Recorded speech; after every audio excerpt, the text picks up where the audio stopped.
dog. Why would you not expect that? I would argue that because your protein coding genes, right, they're basically constrained. They're your building blocks of organisms. And yet we actually find that they're a lot more similar between creatures. But your non-coding regions of the genome, a lot of your non-constrained or non-conserved regions of the genome, on the other hand, they are more organism specific because they regulate a lot of what the protein coding regions or conserved regions are functioning in. They're basically providing the metadata for the building blocks that are the protein coding genes to function. A very small percentage of them do that. Well, I would argue because we have evidence for somewhere between 60 to 80% genomic activity. And within that 60 to 80%, what do we find? They don't say genomic activity in the ENCODE project. They don't say it like that. They say biochemical activity. Right. Which just means that any random thing is binding to it. That's background noise. But that's where the debate is. Is the 60 to 80% biochemical activity, is this just genetic noise? Is this spurious transcription? I would disagree. That's your But you'd have to have evidence. That's your claim to support that. But you don't have evidence to support that it is spurious or that it's genetic noise. Yes, we do. No, you don't. Yes, we do. We have the transcriptome. The evidence we have suggests that most of that activity is functional activity. Transcribing portions of the genome. Absolutely not the case. That is just transcribing. Not true. Anytime you add a single nucleotide to a growing RNA chain, and Matt knows this, you're utilizing ATP. You're utilizing energy. But if you have all of these transcripts all throughout the genome, you have all of this activity, it doesn't make any sense that that would just be useless activity. Why is the genome, why is the cell utilizing energy and utilizing ATP? It would be wasteful of energy and resources. Why not just do away with it over time? Get rid of that. Because we're not intelligently designed to be 100% efficient. Right there's if the we whole were intelligently designed, then we would be 100% efficient. The activity, 100% efficient. That's impossible. Listen, the 60 to God could do it. 70% activity. The most parsimonious answer is that it is functional simply because transcription is an energy intensive and resource intensive process. Okay. If this wasn't useful activity, then again, if evolution is true, since it's wasteful of energy and resources, selection or whatever evolutionary mechanism you want to point to should have weeded out this genetic baggage over time. That's a fact. That's a reality. It's not a fact. Requesting to defy the laws of physics. No, I'm not. You said you want 100% efficiency. If God could do that, yes. Oh my God. There are certain systems within biology that approach 100% efficiency. Nothing is going to be 100% efficient. Certain things absolutely approach that limit. It would go against the laws of physics to do that. No, I don't think you understand physics very well, Bubblegum. It would literally go against the laws of physics for anything to be 100% efficient. I don't think you understand the laws of physics very well. What's the highest level physics that you've had? High school, and that was. I'm glad I dropped out of that because that was garbage. Oh, you dropped out of high school? No, I dropped out of that class. You dropped out of physics in high school. Okay. Well, first off, they gave you like a mandatory and then an optional.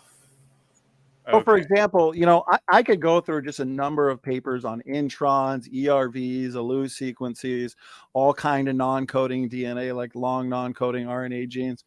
And this is just a paper from 2021. And you can find over and over again them saying things like this. Evidence for their role in regulating cell immune responses or whatever function it is growing. And so as a creationist, at a very low percentage. Grayson, every time I say something like functional to non-functional. No. See, again, you keep saying, oh, but the number of functions, it's basically shrinking. It's getting smaller and smaller. It's not like the genome's getting more functional. But again, that goes back to, this is circular reasoning, Grayson, and I love you, but circular reasoning is a fallacy. Okay. We have evidence for 60 to 80% activity in the genome, biochemical activity. You're saying that's noise, but that's an argument without evidence. It's absolutely not an argument without evidence. The yes, evidence, it is. Even that statement you just made is an assertion. The evidence is that those transcripts that we're saying are spurious activity are in such exceedingly low concentrations and are degraded so quickly that there's no conceivable way that they would have a function with that low, with that low amount made being degraded that quickly before they have a chance to have any function. What's being degraded? Percentage of that are you talking about? What's being degraded, Grayson? The transcripts. What do you mean the transcripts are being degraded? Exactly what you just said. What do you not understand about it? So we have transcripts being produced. Yeah. Within extremely low amounts and being. So you're saying they're being produced at low. Yeah, you're the low level transcription. Yes, like of course, that's like such a low level that in actual examples where transcripts that's what we do see have in non-coding regions of the genome. In actual examples that you can show where a transcript does have a known function, the number of those transcripts is so much greater than the ones you're talking about here that are just like, according to the encode, have some biochemical activity because they have like one transcript. Okay, that transcript just statistically is not going to be able to do anything because it would get degraded so quickly it would have no effect because its concentration was so exceedingly low. So low level transcription, especially when it comes to non-coding regions of the genome, that's oftentimes what we see. That's how it functions. It functions and is transcribed differently than in protein coding regions. That's why you have to look to co-expression patterns, epigenetic profiles. See, the thing is, there's only, well, I didn't interrupt you, but you can go once I'm done. There's only so many copies of a transcription factor, basically, that are going to be produced. And so if these transcription factors were merely binding to random sites in the genome, as you say, then there wouldn't be enough transcription factors that are actually available to do the binding that is necessary for these transcription factors to properly function. And so I would argue, here's the last thing I'll say, the encode project, okay, most of the binding discovered in the encode project, I would say, is likely functional binding and not just noise, Grayson. Okay, so let's try to stick with one point at a time. When you say transcription factors, that's a different thing than transcripts. When transcripts, we're talking about, mRNA, right? So like when we're talking about transcripts, that's like the RNA, the single-stranded RNA sequence that is the result of these gene areas being transcribed. So when we're talking about everything that you just went through, right? But Grayson, what are transcription factors binding to? Yeah, the transcription factors help promote transcriptions at certain areas. Right, exactly. So if there's transcription, then there's what? Okay. So I was trying to get to that point because you made multiple points, Donnie. I'm trying to go and address all your points, but if you interrupt me while I'm trying to address all of them with the next thing I haven't gotten a chance to address yet, come on. So what I was going with that was that transcription factors don't just have the equal % chance of binding with every single gene area. That's the assumption inherent with what you just said, that if you don't make that assumption because it's not backed by evidence, then you'd have no reason to think that there are not enough transcription factors and all this falls apart and everything. That is all resting on the assumption that a transcription factor has an equal % chance of binding to anywhere on the cell. Plus, when a transcription factor binds to the quote unquote right area, it sticks there. And there's a difference. Like, that would utterly throw off that math of you saying that there wouldn't be enough transcription factors because you just haven't factored in enough of the actual variables at play here. So right here from the encode, this is the 2012. I understand there's been subsequent papers, subsequent work. And so they say these data enabled us to assign biochemical functions for 80% of the genome. Transcription, I think, is about 60%, okay, in subsequent studies. And so anytime you say, oh, it's just a handful of these, non-coding regions that are functional, you're not actually addressing the bigger picture, because the bigger picture question is what we're discussing here. Is this 80%, this 80% biochemical activity, is this mostly noise? So what I'm asking, what I'm telling you, true function? What I'm telling you is look at any known transcript that has function, right? If I look at a transcript where we actually know that it has a function, and look at the number of transcripts per cell, and then compare that to some of these that encode is saying have biological function that have like 1 or 3 or 4 transcripts per cell. And then when you look at the ones that actually have known function, you'll see that the number of transcripts per cell is much higher than that when there is an actual known function. So the problem with that is you're going to find a lot more activity, and the transcription levels are going to be higher, more transcripts produced basically in coding regions of the genome, protein coding regions of the genome. Not talking about coding regions. You're talking about what? I'm talking about in the regions that are specific to these categories, like long non-coding RNA. Right. You're talking about right. And so once you get into the non-coding regions of the genome, you're going to have low-level transcription. You're going to have some that are higher level. It's very similar. Quantify that. It's very similar to your car. Well, it's very similar to your car. Like, for example, my front windshield wipers.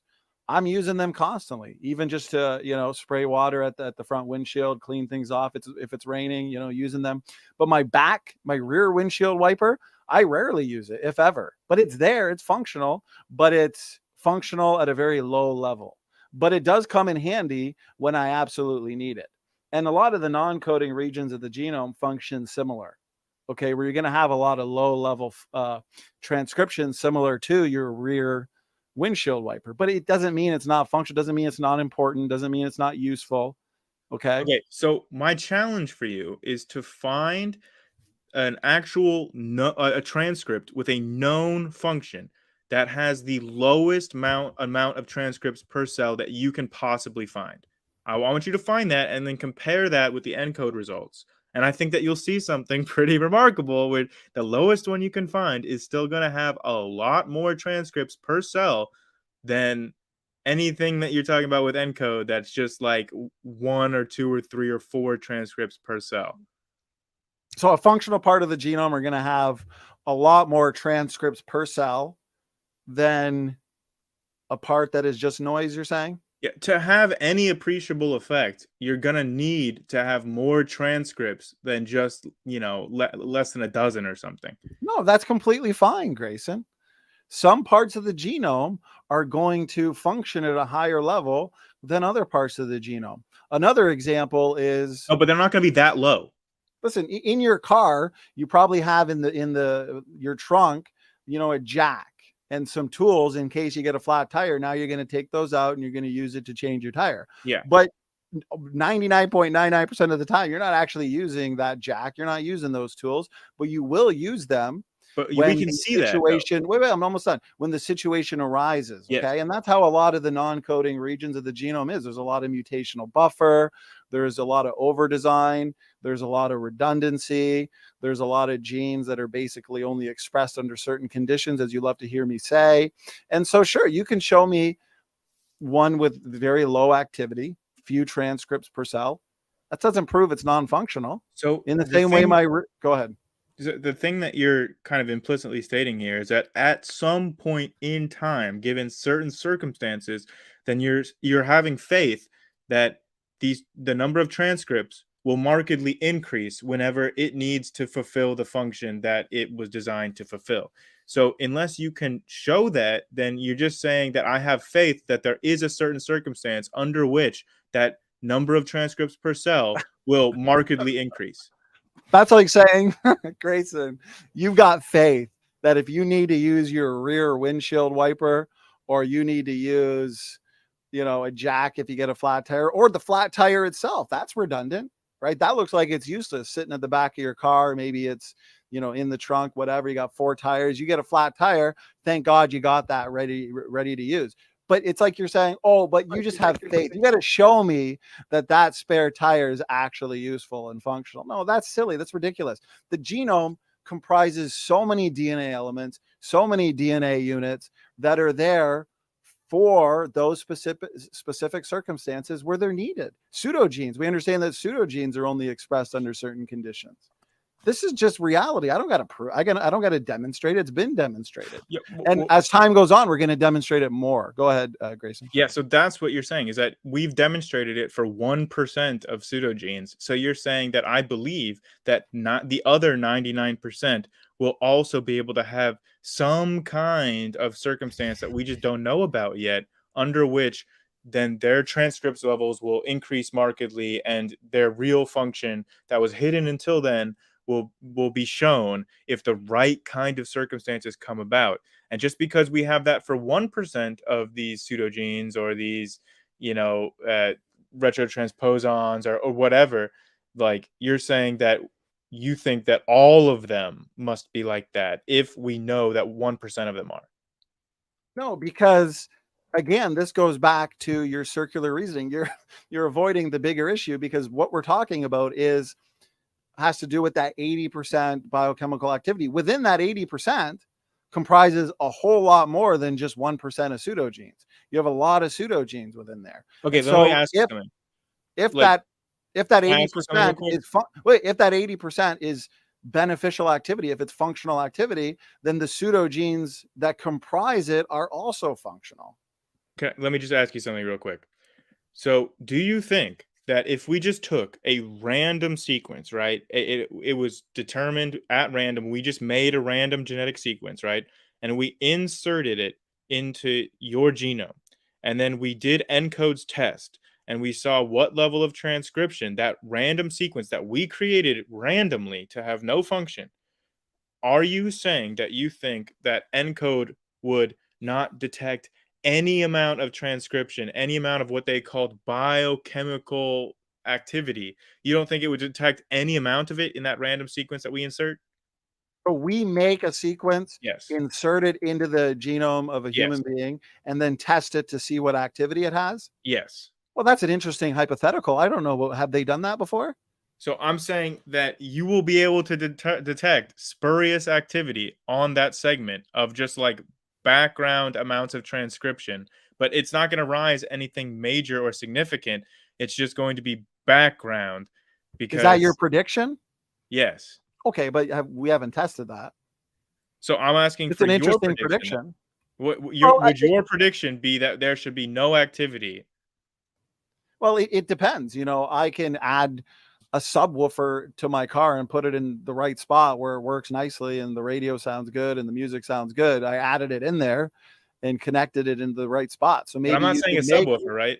I'm saying a random sequence. Right. I'm just saying maybe you can make a random sequence, insert it in the human genome in the right spot, in the right way that allows it to have some kind of functionality. Is that impossible? So then all of a sudden, what you were previously describing as intelligent design, the same results can be procured with just random design that didn't involve any intelligence? Yeah, but aren't you intelligently making this sequence? A random sequence? Okay, so a random sequence, then you're probably going to be able to detect that it's noise, that it's junk, not doing anything. So then you would predict that it would not be transcribed on any level? I think so. If I had to give a prediction on that, I have a feeling that'll never be tested. It's unethical on humans, right? To do knockout tests or insert genes and things like that. But that's an interesting prediction. I'd probably say it's not going to have much evidence for functionality, but I'm just curious. What would be your prediction then in terms of max functionality in the human genome? Right. I think we should look at constrained, like if it's the amount of unconstrained sequences versus constrained sequences. That's a much better proxy for sequence dependent functionality to me. Well, I guess, okay. If you consider coding regions, non-coding regions, consider it all, right? I'll put a prediction on paper. I'm going to say about 80%, somewhere between 70 to 80%, because I understand mutations happen, damage happens. And so I'm not going to say the genome's 100% functional, because the genome has degraded over the course of thousands of years. So I'll say somewhere between 60 and 80%. Okay. I wouldn't be surprised if it was 80%. So what would you say? Non-coding, coding, everything considered. If I recall correctly, the last study I saw that measured the total percentage of conserved versus non-conserved sequences was something like 10 to 15% are conserved and the rest are unconserved.